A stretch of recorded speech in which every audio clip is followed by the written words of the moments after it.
Apuntes. Si la clase que ustedes tienen la otra. En el campo. Y campo. sueltan apuntes. Profe, ¿la podría subir un día? De la que ustedes tienen, que suben a todas las facultades, no una clase tan mala en la parte de edema, por si acaso. Ya. Pero, a mi parecer, habla mucho de fisiología. Por lo tanto, si tienen alguna duda con la parte más fisiológica, repásenla ahí.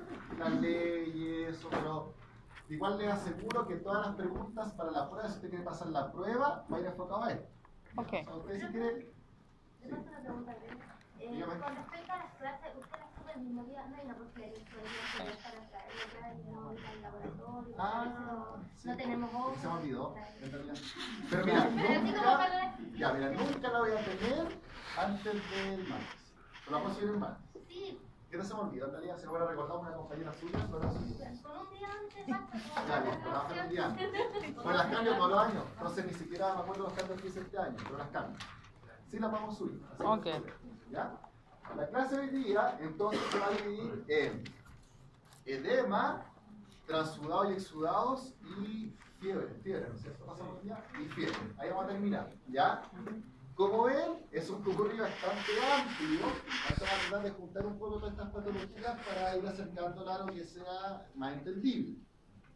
Vamos a partir hablando del edema y del edema como patología. Lógicamente el edema no es algo fisiológico, está hablando de algo fisiopatológico. Para entender el edema, esto es fisiología pura, como esta pantalla. Para entender el edema, usted tiene que entender que nuestro peso corporal, y esto es de cuarto básico, corresponde al 60% líquido. Pero lo que a veces se nos olvida es que ese líquido se distribuye dentro de las células, en el espacio intersticial y también está en la parte del plasma. ¿Ya? Por lo tanto, estamos hablando de un líquido intracelular, un líquido intersticial y un líquido a nivel vascular que va a ser la parte plasmática. Si nos fijamos en estas proporciones del 60%, la mayoría del líquido está en el intracelular. Pero la siguiente parte va a estar en el intersticial. Para los que no se acuerden de fisiología, recuerden que fuera de las células, antes de entrar a los capilares, hay un espacio que es el intersticial. Ese líquido sirve de intercambio a nivel celular y por lo tanto cualquier variación que tengamos de las concentraciones tanto de presión osmótica, estos son términos que no vamos a ver hoy día, que tiene que ver con la presión de las partículas coloides y la presión hidrostática, que tiene que ver con la presión del líquido, variación en el equilibrio, van a decir si va a ir para un lado o para el otro el líquido. ¿Ya? Si este 15% se supera, va a generar edema. O sea, el edema es el aumento del líquido en el espacio intersticial. Sobre el 15% va a generar edema. Por lo tanto, ese traspaso de líquido a nivel intersticial puede tener distintos orígenes. El origen que se llama inflamatorio y el origen no inflamatorio. El origen inflamatorio va a corresponder a un aumento o una alteración en las paredes, ya sean tanto celulares como vasculares. Aquí principalmente hablamos del edema inflamatorio a nivel vascular. La unión celular del endotelio y por lo tanto por ahí van a pasar proteínas y van a pasar agua. El ejemplo más clásico del edema inflamatorio va a ser los quemados. La gente quemada tiene mucho edema porque esa reacción inflamatoria dañó la unión de las paredes, arrastró proteínas y por eso que cuando a uno le hacen una transfusión no solo tiene que ir asociado al líquido, sino que va también a proteínas plasmáticas o al músculo, porque se pierde mucha proteína. Ese es un claro ejemplo de edema inflamatorio. El otro muy frecuente son las patologías sépticas. La sepsis, cuando tenemos un foco infeccioso, va a generar un estado inflamatorio en que el paciente termina con edema y termina intubado.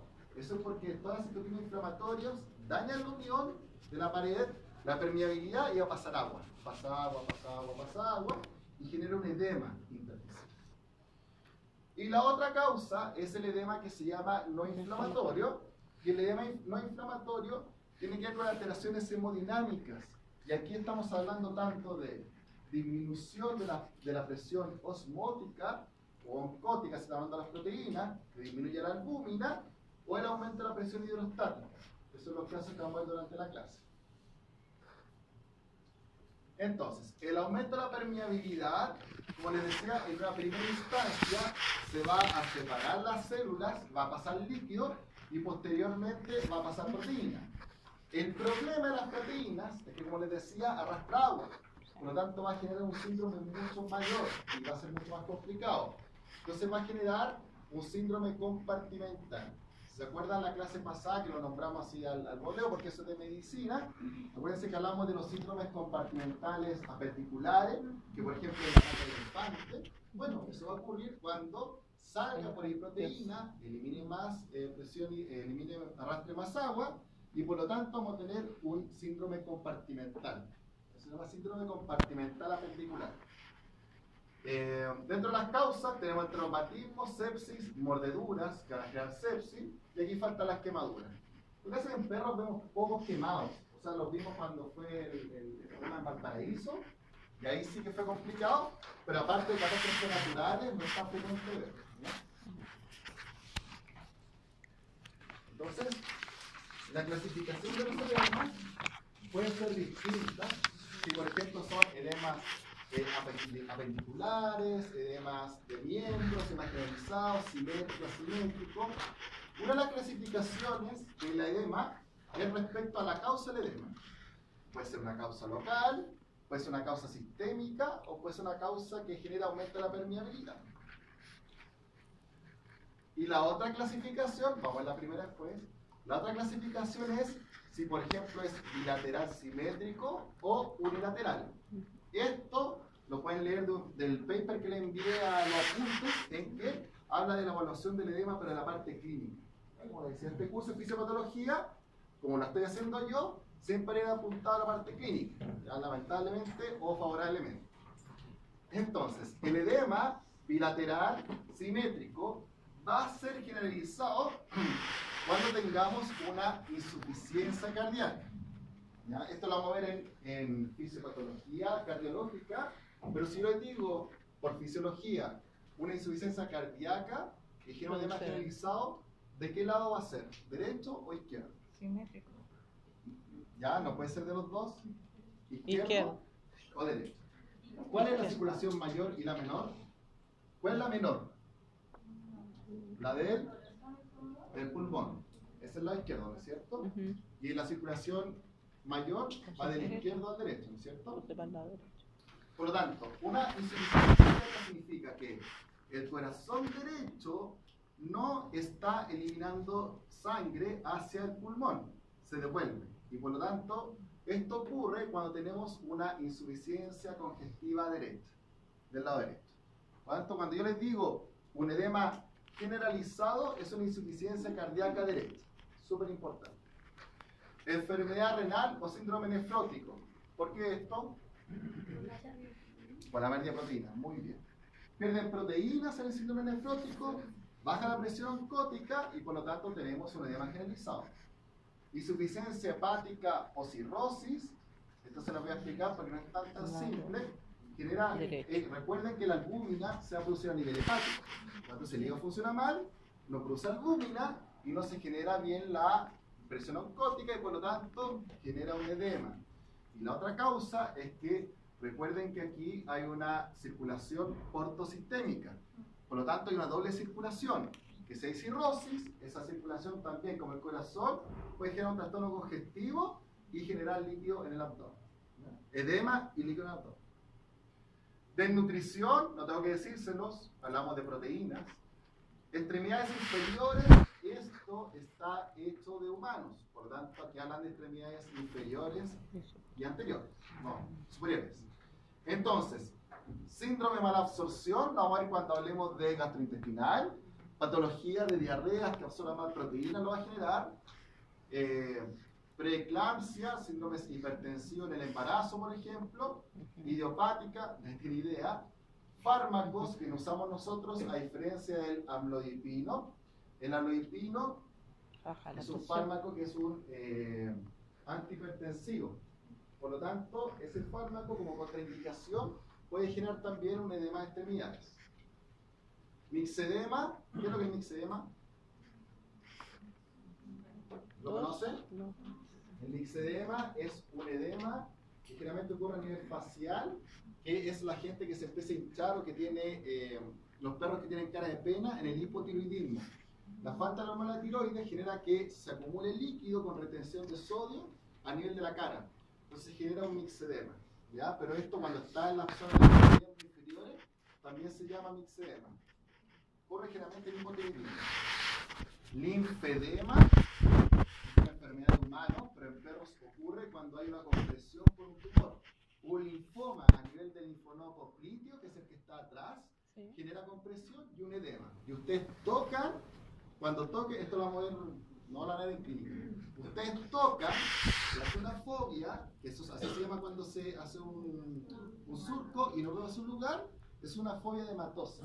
Y eso ocurre cuando tenemos cuadros de hemisferio. En región, cuando clasificamos como unilateral o simétrico, tiene que ver con todas las obstrucciones, por ejemplo, de miembros. Lo mismo, insuficiencia venosa, por ejemplo, un trombo, obstrucción venosa, linfedema, por ejemplo, a filariasis, que no tenemos acá en Chile, quemaduras locales o inmovilización. Clásico el torniquete.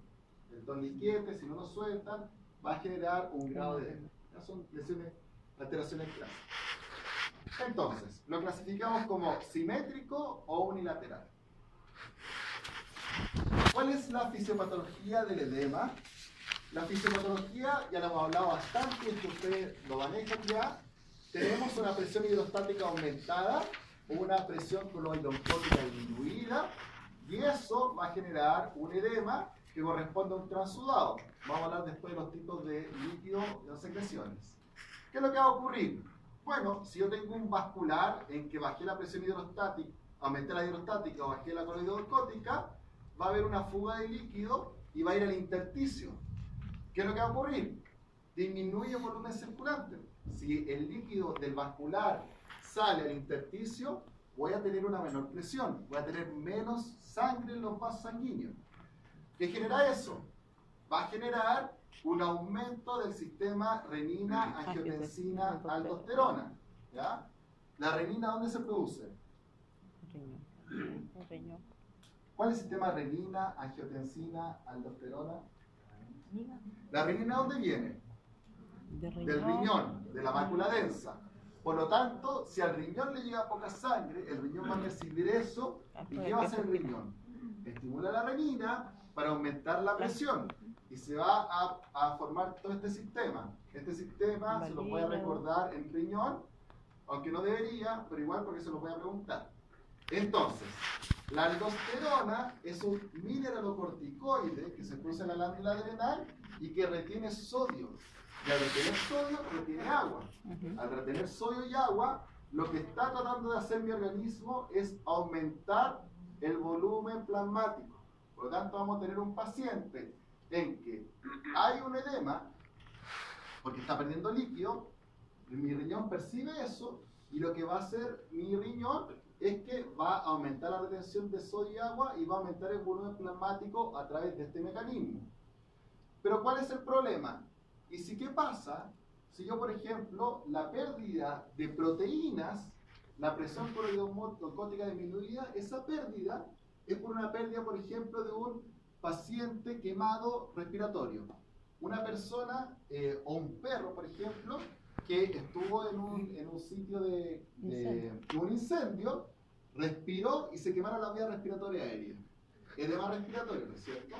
La proteína, toda la proteína está pasando por la parte de los vasos vasculares al intersticio y posteriormente al alveolo. Si ese paciente yo aumento el volumen plasmático, toda esta proteína y todo este líquido va a seguir saliendo. Va a tener el líquido no en el vascular, va a pasar al alveolo y el paciente va a morir. ¿Ya? Por eso también es que las reanimaciones rápidas en pacientes con edema son muy riesgosas, porque ese líquido, la pregunta es ¿a dónde va a ir? Entonces, cuando usted tenga un paciente quemado, vea bien la decisión de cuánto fluido le pasa para reanimarlo. Tenga ojo con eso, porque puede morir solamente de que va a tener líquido en los pulmones, edema pulmonar. Entonces, este es un mecanismo de protección del riñón. Por el otro lado, va a haber un aumento, cuando disminuye el volumen, de arginina y vasopresina. La vasopresina tiene como función retener agua. Esta la vamos a ver cuando veamos hormona endocrina. Pero esta es la DH por si acaso. La antidiurética. Va a retener agua y al retener agua también aumenta el volumen plasmático. Y aquí se considera lo mismo que les dije recién. O sea, esto va a ser bueno mientras la permeabilidad esté bien. Si está alterada y todo el agua que yo le coloco sigue saliendo al intersticio, vamos a estar afectados. ¿Ya? ¿Un paciente con edema pulmonar genera o hay algún cambio en la producción de ECA? ¿Y qué pasa? Ya. ¿Saben lo que es el ECA? La enzima convertidora de angiotensina, ¿no es cierto? Sí, en general actúa este sistema. Cuando nosotros tenemos un edema pulmonar, si el pulmón funciona bien, porque depende de la causa del edema, si no es una fibrosis pulmonar, no es una patología del parénquima pulmonar, entonces aumenta la producción del ECA para aumentar la presión vascular. Pero eso tiene su pero. Si yo le digo, sí, ese paciente tiene edema pulmonar porque tiene una fibrosis pulmonar, por ejemplo, la angiotensina 1 a 2 se activa ¿dónde? ¿Dónde se activa? En el hígado. La pregunta de su compañera es súper buena. No, tan mal. ¿Dónde se produce la renina en el riñón? La angiotensina 1, ¿después dónde se produce? En el hígado. Y la angiotensina 1 en el pulmón se va a activar. Si usted tiene una patología primaria, no hay activación, porque la ECA, como dijo su compañera, no está, que es la enzima convertidora de angiotensina. Por eso es que, si tenemos una patología pulmonar, primaria en parénquima, no se va a activar y vamos a estar mal. ¿Ya? Solamente si es un edema con pulmón normal, va a aumentar y va a hacer todo este sistema de transformación. Un alcance. Lo que le dijo su compañera, lo que preguntó, por si acaso, es cómo se van a hacer las preguntas de fisiopatología. ¿Ya? O sea, yo no les voy a preguntar, porque yo no voy a cambiar este año, no les voy a preguntar qué es un transudado probablemente, le voy a preguntar, bueno, si usted tiene un paciente que saca líquido, son las preguntas, hay que pensarlas. ¿Ya? Ese es un entre paréntesis. Entonces, las causas del edema, los vuelvo a repetir por quinta vez: presión oncótica disminuida, presión hidrostática aumentada, alteración de la permeabilidad capilar que va a sacar proteínas o líquidos, y obstrucción linfática, lo pueden ver muy fácil en los tumores que se llaman linfomas. Esto es solo repetir lo mismo que ya hemos estado hablando todo este rato. La presión, esto lo leen después, la presión oncótica disminuida va a extravasar los contenidos del líquido.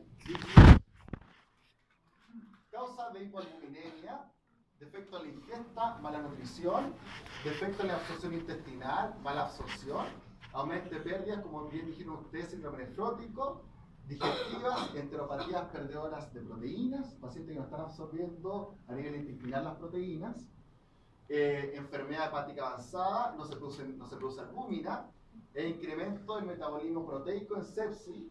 Por ejemplo, un paciente que está séptico con muchas bacterias e infección, lo que hace es que su metabolismo esté acelerado, porque las bacterias consumen mucha energía. Y eso va a ocupar proteínas. Y por lo tanto vamos a tener hipoalbuminemia.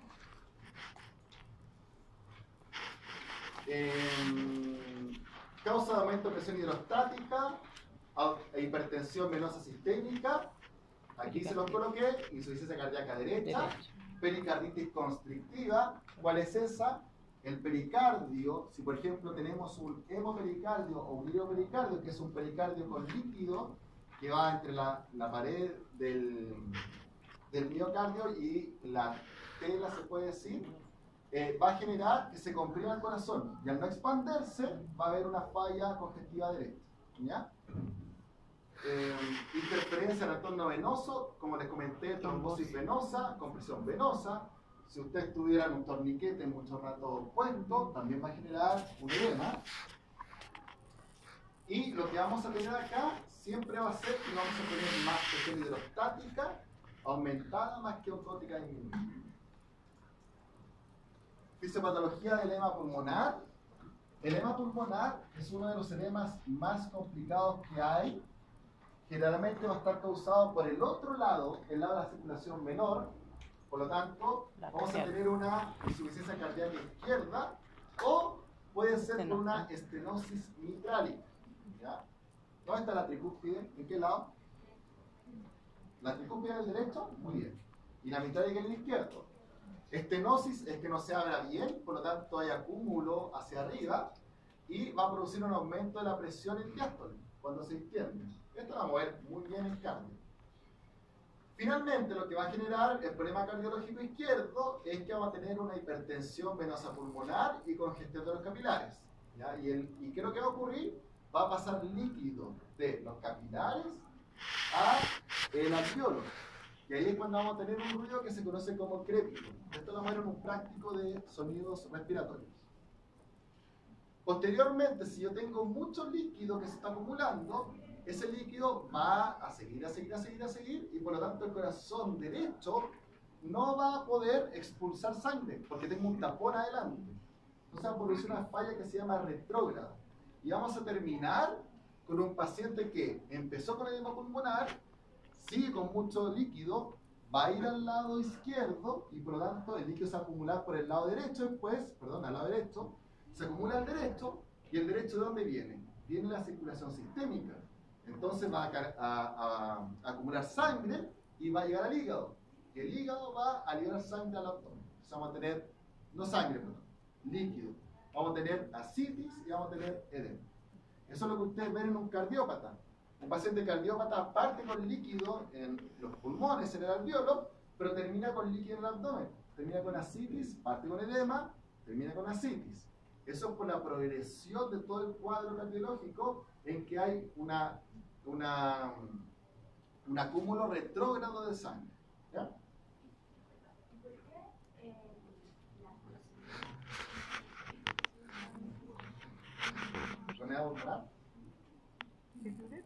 Ya, la pregunta fue, ¿por qué uno usa furosemida en edema pulmonar? La furosemida, para los que no lo conocen, es un fármaco que se llama diurético de asa. De asa, estamos hablando siempre de ACGL. Entonces, la idea de usar un diurético en edema es que yo si le doy un diurético, orina más. Y al orinar más, pierde más líquido. Y por lo tanto yo digo, sí, el edema va súper bien. Pero, ¿qué pasa si yo les digo, bueno, en este caso, en que yo le estoy hablando de una insuficiencia cardíaca izquierda, en que hay aumento de líquido, yo lo disminuyo y por lo tanto mejora. Ahí sí. Pero si yo les digo el edema pulmonar, por ejemplo, que es un edema pulmonar que fuera, por ejemplo, con pérdida de proteína, un edema pulmonar inflamatorio, un paciente séptico en que pasan proteínas por ahí. Si en ese caso ustedes le dan furosemida, al paciente lo van a deshidratar en vez de ayudarlo, porque ese paciente está muy deshidratado. Piensa que la proteína arrastró hacia el alveolo, arrastró agua. Y si yo más encima le doy un diurético, el vascular que ya está hipotenso va a quedar sin nada de sangre y va a morir. Entonces, diuréticos están indicados cuando usted tiene solamente pérdida de agua. Pero si tiene pérdida de agua y proteína, ese paciente tiene el vascular tan alterado que en realidad la furosemida está contraindicada. Si en el edema pulmonar cardiogénico se usa un diurético de asa, ¿verdad? Y en un edema inflamatorio séptico está contraindicado. Este cuadro es solamente para que se recuerde que la circulación pulmonar menor y la circulación mayor a nivel pulmonar, y acá al lado derecho, hay un paciente en que tenemos un trombo, un ARC. Este es un ECMO, que es una enfermedad pulmonar obstructiva crónica, y por lo tanto, como tiene un trombo, va a haber un transudado, y fíjense que acá hay una flecha que va hacia el lado izquierdo del corazón, que es más gruesa que esta flecha. Es lo mismo que hablamos ahora. Si tengo un trombo a nivel pulmonar, ¿qué es lo que va a hacer? Bueno, la sangre se va a tender a devolver al riñón, al corazón izquierdo, ¿ya? Y por lo tanto va a salir menos al corazón derecho, ¿ya? Esta es una imagen de lo que ocurre a nivel pulmonar cuando tenemos afección de la permeabilidad. Lo que yo les decía, aquí se fijan, hay un neutrófilo. Este es el vascular, este es el intersticio, este es el alveolo, estos son los neumocitos. Puede ser neumocito tipo 2, todo eso. Entonces, este es un paciente con un edema cardiogénico y este es un edema pulmonar no cardiogénico, pero con un síndrome inflamatorio.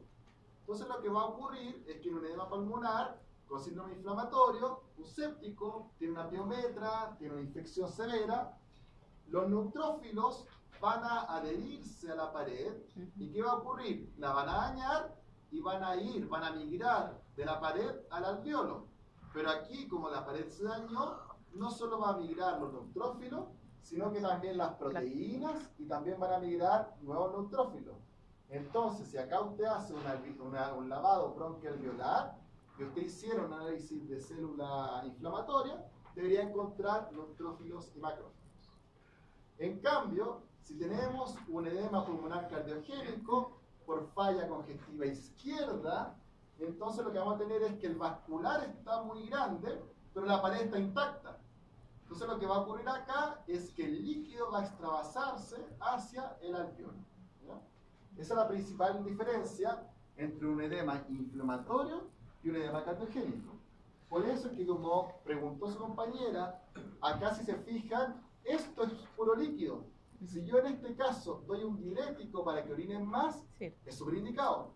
Pero si lo compara con este paciente en que el vascular es mucho más pequeño, si a este paciente yo le doy un diurético, esto va a colapsar y por lo tanto puede fallecer y la presión va a bajar y va a colapsar.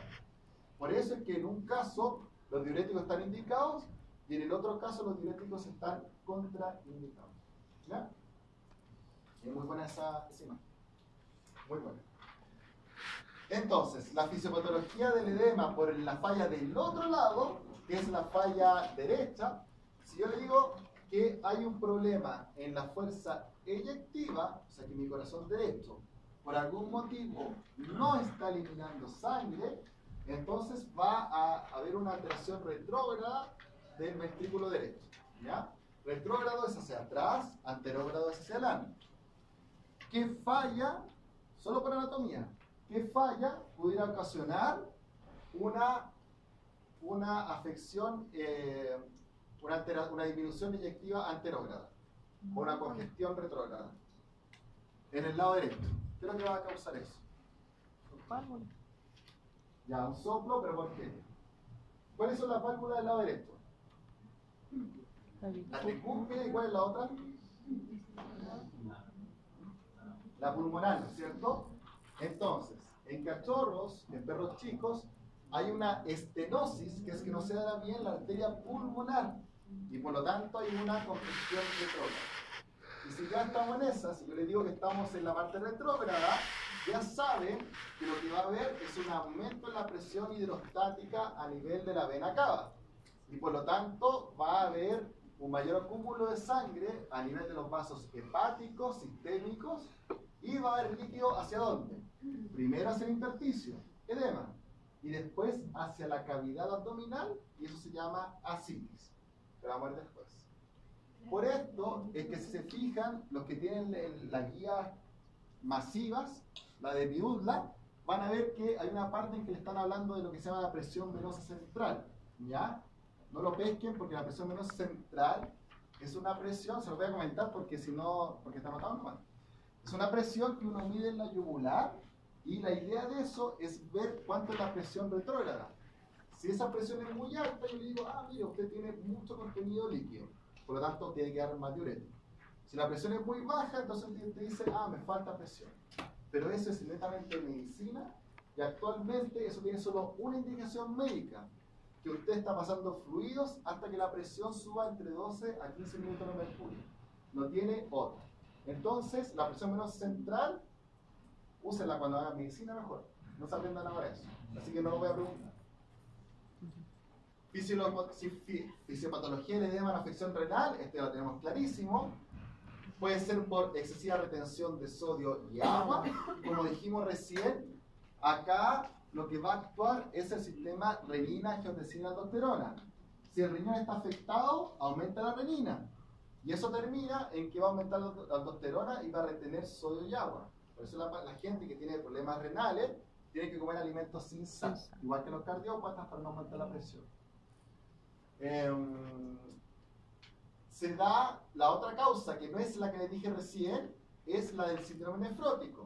El síndrome nefrótico tiene que ver con pérdida de proteínas, como dijeron al principio. Pierde proteína, disminuyó la presión oncótica y aumentó la hidrostasia. Generalmente comienza en zonas de declive, o sea, vamos a ver pacientes caninos que empiezan con edema de las patas y después terminan con edema generalizado. Y por el uso excesivo de corticoides, esto es por dos motivos. Los corticoides o dañaron el riñón, porque los corticoides generan nefropatía renal, o la segunda es que el corticoide aumenta la permeabilidad, disminuye la permeabilidad vascular. Al disminuir la permeabilidad, lo que va a generar es que se acumule mucho líquido y por lo tanto van a tender a crear un edema por una extravasación de líquido solamente, no de proteína. Por eso es que la gente tiene lo que se llama cara de luna. Hay gente que está hinchada, y esa es la gente que tiene cara de luna y la gente que tiene en humanos. Circulación linfática, normalmente, como les comentaba al principio, la primera clase, recuerden la circulación linfática, no se lo olvide. Por lo tanto, cualquier alteración que el sistema linfático está con una compresión, un trombo o algo, va a repercutir en la parte venosa. Recuerden que el sistema venoso va a drenar en el sistema linfático. El sistema linfático es como el basurero del cuerpo. Por eso es que el sistema linfático va a los linfonodos y ahí es donde van a actuar todos los sistemas inmunológicos, los complejos de inmunología, todo lo que ustedes ven en inmuno. Por lo tanto, es muy importante que si esto está afectado, va a generar una alteración venosa y va a generar una alteración retrógrada. Lo mismo, si tengo un exceso líquido, usted tiene un paciente, por ejemplo, que usted lo ingresó al hospital y se le pasó el suero, que es súper frecuente, ese paciente, antes de hacer un edema pulmonar, que también es súper frecuente, va a tener todo ese exceso líquido, va a ir a la linfa. Por lo tanto, antes de hacer un edema por exceso de líquidos o de fluidos, ese paciente siempre va a tener un aumento del líquido linfático. ¿Cómo lo puede ver? Fácilmente. Si yo estoy en cirugía, estoy operando el intestino, y lo que voy a ver es, la anestesista está en el suelo a chorro, y yo veo los vasos linfáticos porque se ven en el intestino, sé que me estoy pasando en los fluidos. ¿Ya? Si uno de los vasos linfáticos los puede ver, y uno los ve. Si los ven, lo estamos pasando. Acá hay un esquema para que se acuerden bien cómo es la relación del sistema venoso, que está este corazón derecho, sistema venoso, sistema arterial del lado izquierdo. Entonces, recuerden siempre que el sistema venoso está en íntima relación con el sistema linfático y que si, por ejemplo, tengo alguna alteración en algún linfonodo o ganglio linfático, voy a tener siempre una repercusión hacia atrás. Esa repercusión hacia atrás va a ir siempre hacia el sistema venoso y por lo tanto voy a tener congestión venosa. ¿Está claro eso? ¿Sí? Causa de obstrucción linfática, neoplasias, siempre lo más frecuente. Segunda, infecciosas, perros mordidos, por ejemplo, van a tener afección y contaminación del linfonodo, y ese linfonodo va a crecer de esta manera. O sea, es muy frecuente ver por infección por mordeduras, alteraciones del linfonodo. Otras, traumatismo, resección quirúrgica, por ejemplo, que usted ligó el sistema linfático, son las principales causas de obstrucción. La mantención del edema, lo hemos seguido hablando todo este rato, por lo tanto, si lo hablamos, se preguntan, ¿cierto? Entonces, el edema se mantiene, recuerden, por el riñón, el sistema renina, angiotensina, aldosterona y la retención de sodio y agua. Perpetúa el edema. Ya. Ahora, ya hablamos del edema en el intersticio. Pero, ¿qué pasa cuando el edema pasa del intersticio a las cavidades? ¿Ya? Eso es un líquido que puede estar a nivel torácico o a nivel entre comillas, pleural, entre las pleuras, o a nivel abdominal que se llama asitis. A nivel pleural, el derrame es frecuente por insuficiencia cardíaca y ya dijimos que era derecho. ¿Por qué? Las pleuras, si se acuerdan de anatomía, drenan en el lado derecho, por la cava anterior, que es la cava torácica, o la cava craneal, perdón, en perros cava craneal. Por lo tanto, si tenemos una alteración del lado derecho, va a haber una congestión retrógrada y va a llegar a la pleura y vamos a tener un líquido, un derrame torácico. Y la abdominal o asitis es frecuente en cirrosis hepática por congestión y también por hipoalbuminemia. Vean que acá dice, se suma la hipoalbuminemia a la hipertensión portal, sistema porta, y las enteropatías perdedoras de proteínas, como cuáles, como los síndromes de malabsorción, por ejemplo, insuficiencia pancreática, enfermedad inflamatoria intestinal. Todo eso va a generar enteropatías perdedoras de proteínas. Dígame.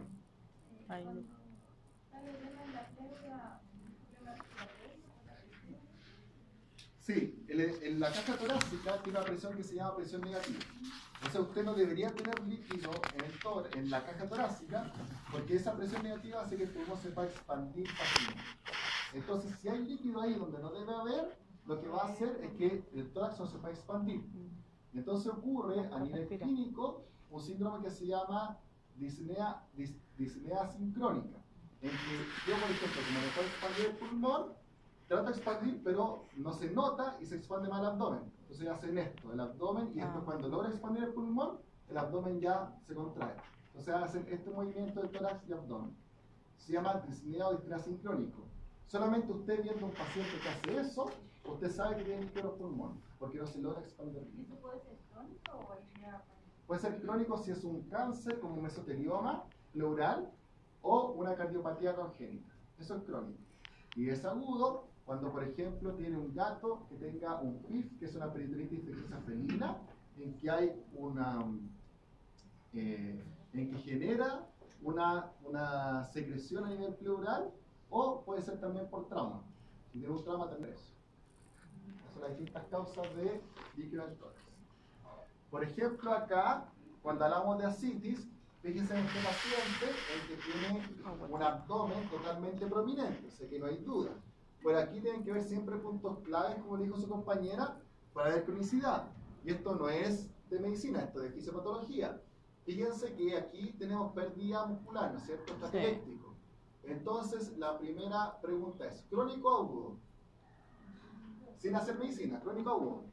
Crónico. Está con pérdida del tórax. Entonces, si yo le pongo esta foto a usted, yo no espero que usted me diga, no, tiene una ruptura, ¿qué puede ser? Una ruptura de la arteria aórtica abdominal. No, porque si no, no estaría así. Crónico. Y ahí empezamos con todas las causas crónicas. Se sacó líquido y se encontró este líquido que es el líquido amarillo. Esto lo vamos a ver ahora. Pero esto es ictericia. Cuando hay inflamático de ictericia, que es amarillo. ¿Ya? Por lo tanto, este líquido se sacó, que es un exudado, lo vamos a ver ahora. Y el otro caso es esto, que es un derrame pleural. Este es un felino con líquido a nivel pleural, como hizo con su compañera, y el líquido salió color amarillo. ¿Cuál es el color amarillo clásico en el tórax de los gatos? Es el PIF, que es la peritonitis infecciosa felina, y que es húmedo, porque hay uno que es seco que no produce líquido. Pero eso no me interesa que sepan que, por ejemplo, en la radiografía uno debería ver negro, así se ve el aire. Y acá, si se fijan, no se ve negro, se ve blanco. Y eso blanco se ve cuando hay líquido. Este paciente... ¿No, profe, qué fue el último? ¿Se ve cuando hay? Líquido, se ve blanco. O una masa tumoral. Se ve negro cuando hay aire, en la radiografía. Entonces, acá adelante debería verse negro y el corazón sería ver redondo. Acá se ve todo blanco. Por lo tanto, el líquido, ese líquido corresponde a líquido pleural. Ya tenía un derrame pleural. Entonces, acá vamos a ver un video, que menos mal que la gente en volumen. Se fijan, lo muy bueno acá es que están usando guantes, por eso lo grabé. Están haciendo lo que se llama una toracocéntesis. Y fíjense en que están sacando un líquido, que es un líquido de color rosado. ¿Ya? Ahora vamos a ver la parte de líquidos, pero el líquido de color rosado puede ser o un transudado o un exudado séptico. Entonces, cuando uno ve este tipo de líquido, la verde no, porque me motivé en grabar esto. Ya veamos.